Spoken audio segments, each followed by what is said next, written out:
Thank you. Now to DHS funding this morning. It is not just TSA agents failing to receive their pay since Valentine's Day.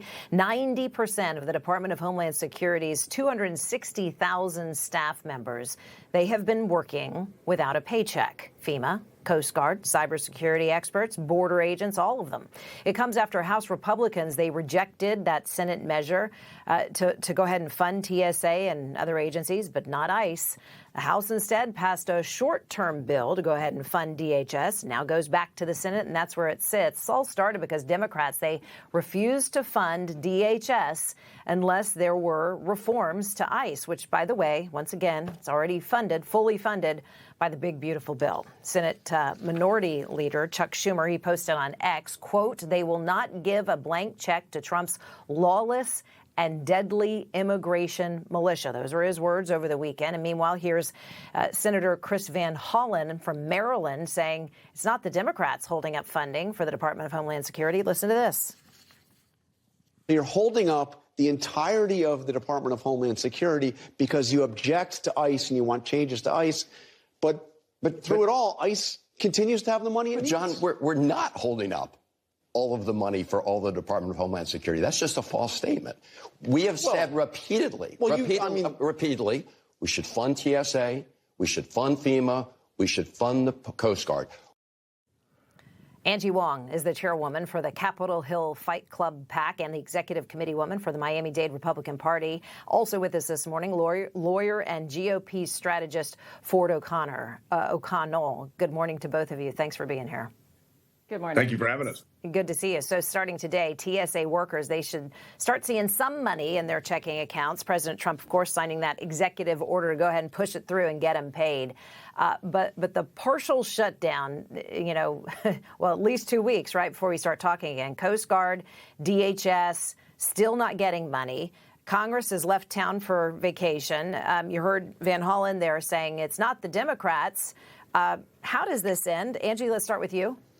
Yeah, Congress right now remains in a deadlock, and they're on recess. We're seeing photos of them flying off to, vacation destinations for spring break. It's kind of ridiculous. Look, President Trump has pretty much fixed this TSA debacle. Without Congress, he went and signed an executive order reallocating funds so that TSA agents can be paid, and stranded passengers no longer have to wait 8-9 hours online in some of these airports. I checked with my airport this morning, Miami Airport, and wait times are 1 to 7 minutes. So thank you very much, President Trump. We didn't need Congress to do it.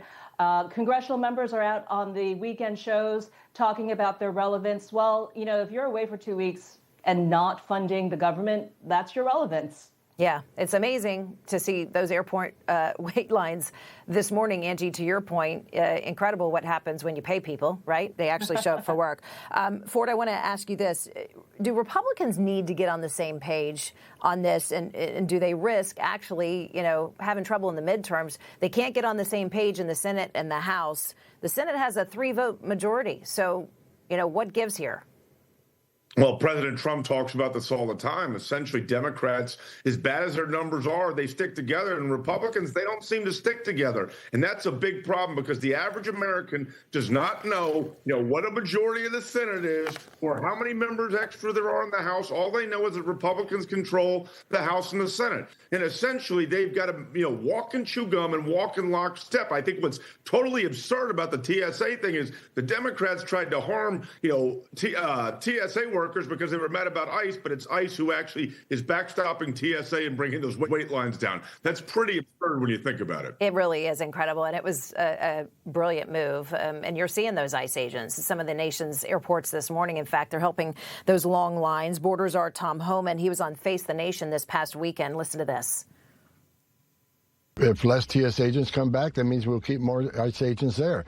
The president has been clear. He wants to secure those airports, especially, as I said earlier, in an increased threat posture. We need to secure those airports. ICE is there to help our brothers and sisters in TSA.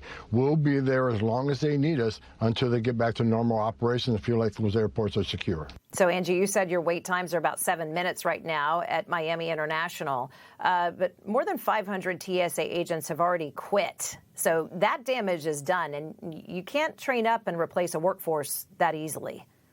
No, and we're going to have this problem going on probably, if not months, years. Look, Democrats created a national security issue by not paying the TSA and Coast Guard and everyone else just to hold up the fact that they want to essentially defund ICE. So the president had to act. One of the brilliant moves about putting in ICE agents at the airports, or more of them, is that what you're seeing is the human side of ICE. They're handing out bottles of water. They're helping out babies. In JFK, there was a baby that couldn't breathe. They helped resuscitate it. So now you're starting to see why ICE agents are there, is to help the people. I think it's a brilliant move, and I think we should just get this going. You know, Democrats can fight another day about ICE and their policies. But Ford, do we need to go ahead and pass I know there's two bills right now, some legislation that would prevent Congress from shutting down and failing to pay government workers? Do we need to get that done?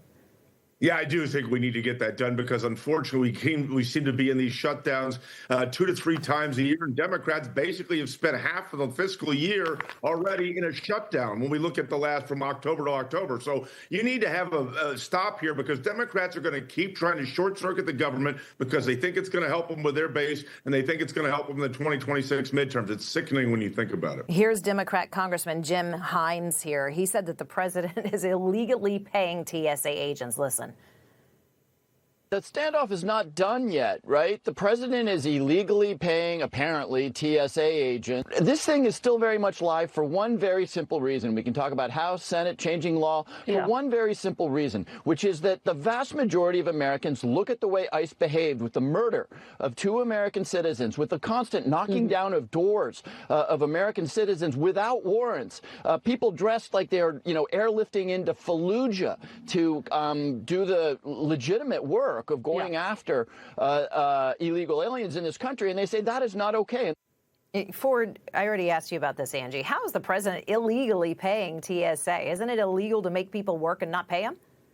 Yeah, and he's not illegally paying them, but that's the whole point. That Jim Himes and the Democrats basically want to be as hyperbolic as possible. You know what's amazing, though, is the TSA union, 96% of their donations go to the Democrats. I wonder how long that's going to continue if they keep openly saying we are harming TSA agents intentionally because we want to neuter ICE. I mean, I don't think that's going to sell very well. But the other problem is at DHS is outside of ICE and Customs and Border Patrol, you have 20 other agencies and departments in there, like CISA and the Coast Guard, which the fact that they're not being funded while we are in a military conflict with Iran, I think somebody deserves to be punished for that. Angie, you've been pretty vocal about troops on the ground in the Middle East. Switching gears and looking at Iran this morning, you've suggested that up until a certain point, the case had not been made for you to go ahead and back troops being on the ground. Nonetheless, they are there. Your thoughts this morning as more troops are getting orders to report to the region?